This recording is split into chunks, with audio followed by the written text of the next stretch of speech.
Good morning बेटा। इलेस second करते हैं। अभी हमने लास्ट वीडियो में एडजस्टमेंट सीखी हैं। अब टोटल 9 एडजस्टमेंट्स की हैं। आप उन्हें रिवाइज करो और फिर ये इलेस अच्छे से समझ आएगी। ठीक है। Following trial balance of Shri Ved Vyas prepare trading and profit and loss account for the year ended 31 March 2020 and the balance sheet as at that date. हमें ये ट्रायल बैलेंस दिया है, डेबिट और क्रेडिट की फिगर्स भी दी हैं और नीचे कुछ एडजस्टमेंट्स भी हमें दी हैं। ठीक है। सबसे पहले हम ट्रायल के आइटम्स को रिकॉल कर लेते हैं कि कौन सी आइटम हम कहाँ लिखते थे, जो हमने चैप्टर 21 में फॉर्मेट में अच्छे से रिकॉल की हुई है। देखो, सबसे पहले हमें परचेज और सेल दिया है। एडजस्टमेंट्स बाद में बताऊंगी, पहले ट्रायल के आइटम्स को डिस्कस करते हैं। यानी कि डेबिट में परचेज और सेल, ये परचेज की फिगर, ये सेल की। परचेज कहाँ आती है? ट्रेडिंग अकाउंट की डेबिट में और सेल ट्रेडिंग की क्रेडिट में। रिटर्न इनवर्ड, इनवर्ड मतलब जो हमारे पास वापस आता है, मीन्स सेल रिटर्न। हमने किसी को सेल किया होगा तभी तो हमारे पास वापस आएगा। इन मीन्स हमारे पास वापस आएगा, तो ये क्या है? Cell return.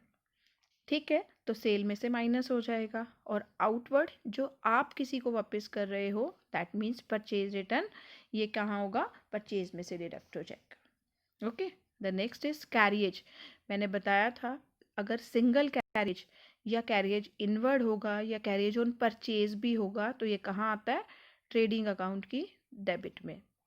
Wages and salaries, first word से बाइफ्रिकेट करते हैं। वेजेस पहले दिया है तो इसे कहाँ लिखोगे? ट्रेडिंग अकाउंट की डेबिट में। ट्रेड एक्सपेंस, व्यापार के खर्चे, कहाँ आएंगे? P&L की डेबिट साइड में। रेंट, इंश्योरेंस, ऑडिट फी, ये सब ऑफिस के खर्चे हैं। ठीक है, कहाँ आएंगे? P&L की डेबिट में। डेटर्स एंड क्रेडिटर, डेबिट वाले डेटर्स हैं और क्रेडिट वाले क्रेडिटर्स। डेटर्स हमारी असेट हैं और क्रेडिटर मेरी लायबिलिटीज में शो होंगे बैलेंस शीट में। सिमिलरली बिल रिसीवेबल और bills payable, bill receivable asset में और बिल्स पेबल से creditor and debtors. Printing and stationery P&L की डेबिट में आ जाएगा। फैक्ट्री का खर्चा नहीं है, ऑफिस का है। कमीशन, कमीशन देखो दोनों साइड हो सकती है, डेबिट में भी क्रेडिट में भी, तो हमें चेक करना पड़ेगा। यहाँ हमें क्रेडिट में दी है, इट मीन्स ये रिसीव हुई है, तो P&L की क्रेडिट साइड में लिख दो। ओके। ओपनिंग स्टॉक कहाँ आता है? ट्रेडिंग की डेबिट साइड में। Cash in hand, cash at bank, दोनों ही मेरे बैंक बैलेंस और कैश बैलेंस है, बैलेंस शीट में असेट्स में आ जाएंगे। बैंक लोन दिया है, लोन लिया होगा हमने, लायबिलिटीज़ में शो करेंगे, क्रेडिट साइड में शो हो रहा है, दैट मीन्स हमने लिया है, मेरी लायबिलिटी है। कहाँ दिखाओगे? बैलेंस शीट की लायबिलिटी में। इंटरेस्ट ऑन लोन हम पे करते हैं 1500, पे किया होगा तभी ये हमारा खर्चा है।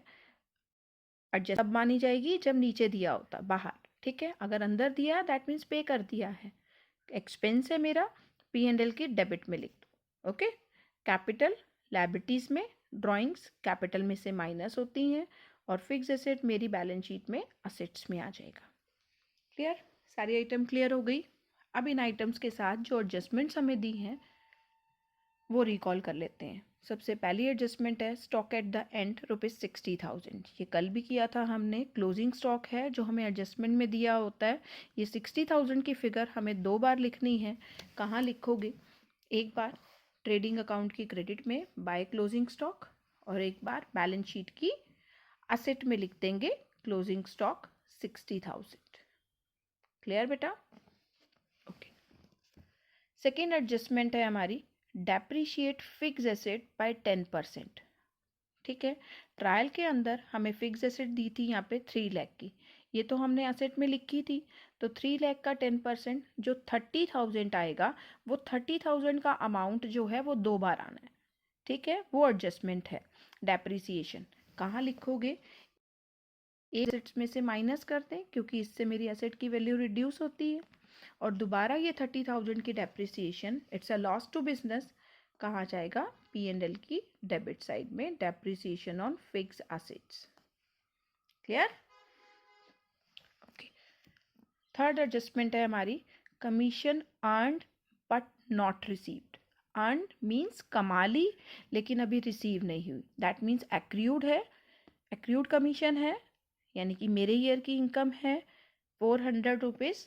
क्या करोगे, जब आपने ट्रायल वाली कमीशन यहाँ लिखी थी P&L की क्रेडिट साइड में, उसमें एक्रूड कमीशन 400 की ऐड कर दो, ठीक है, 1400 बन गया। और ये जो 400 की एक्रूड कमीशन अभी मिली नहीं है तो ये मेरी असेट है, बैलेंस शीट की असेट साइड में दिखा दो एक्रूड कमीशन 400 की। क्या किया हमने, एक बार कमीशन में ऐड कर दिया और दोबारा बैलेंस शीट की असेट में दिखा दिया। मैंने कहा था ऐड होगा तो बैलेंस शीट में आएगा। ओके, फोर्थ एडजस्टमेंट है हमारी rent received in advance ₹1000। Trial के अंदर हमें रेंट दिया था, अच्छा ट्रायल के अंदर हमें रेंट क्रेडिट साइड में दिया था, मैंने आपको एक्सपेंस में बोल दिया था ना, तो हमें देखना पड़ेगा अगर क्रेडिट में अमाउंट लिखा है दैट मीन्स रिसीव हुआ होगा। सेम पे भी तो हो सकता है ना, कुछ नहीं कहा हो और डेबिट क्रेडिट भी ना पता हो, तब तो हम इसको एक्सपेंस में ही लिखते हैं। लेकिन अब क्योंकि ये क्रेडिट में दिया हुआ है, इट मीन्स ये मुझे रिसीव हुआ था, P&L की क्रेडिट में लिखेंगे 13,000 और रेंट रिसीव्ड इन एडवांस 1,000 भी दिया है। जो एडवांस है दैट मीन्स मेरे ईयर का नहीं है।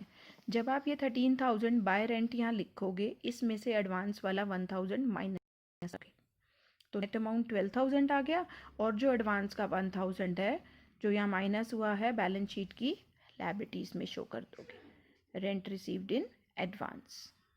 क्लियर?